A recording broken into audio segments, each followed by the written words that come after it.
Hello everyone, this is Dan Gramza and welcome to Gramza Market Studies for Friday, May 1st. I was looking for an unchanged, a slightly higher day because I thought we could have some positive news coming out. Well, we did. We did have some positive news coming out, but the market seems to be concerned about some of that information and what it means for the future, what it means for Fed actions. But do we expect further follow through to the downside?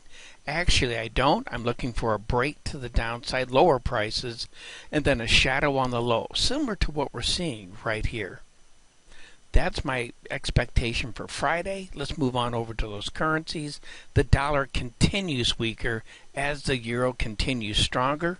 I also want to point out to you that the Aussie dollar did trade below its bearish level. The difference between the bullish and bearish level in that market is $1,850 per contract. That's just to give you a reference of that magnitude of change. In the British pound, that difference between the bearish level and the bullish level in that market is $2,062.50. And over here in our friend the loonie, the Canadian dollar, the difference between the bearish level and bullish level in that market is $550 per contract. So we're looking for the euro to continue its beat, but in a smaller range to the upside for Friday's action. Now, I do like lower prices in the notes. As you know, I've been bearish this market. However, it is very bouncy down here, and that goes back to the break that we saw in the stock market. I'm looking for a sideways move in the Treasury notes.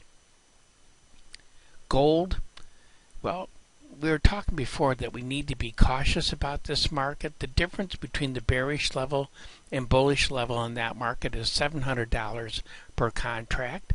The difference in silver between the bearish level and bullish level in that market is $1,750.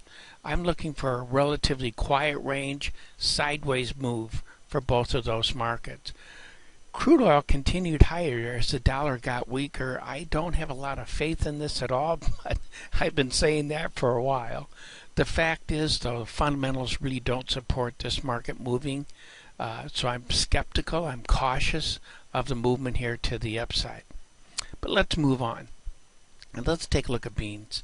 You know, we talked yesterday about how the beans gave us a big move. I was looking for an unchanged type day, but instead we had new highs on selling. I'm looking for a sideways move today in the soybean market. And that concludes. Oh, I should also tell you about corn. Corn, we traded above the bullish level. The difference between the bearish and bullish level in that market is $400 a contract. Well, and I'm looking for a sideways move. That concludes today's market studies. Thank you for being with me. I look forward to being with you again, and in the meantime, take care.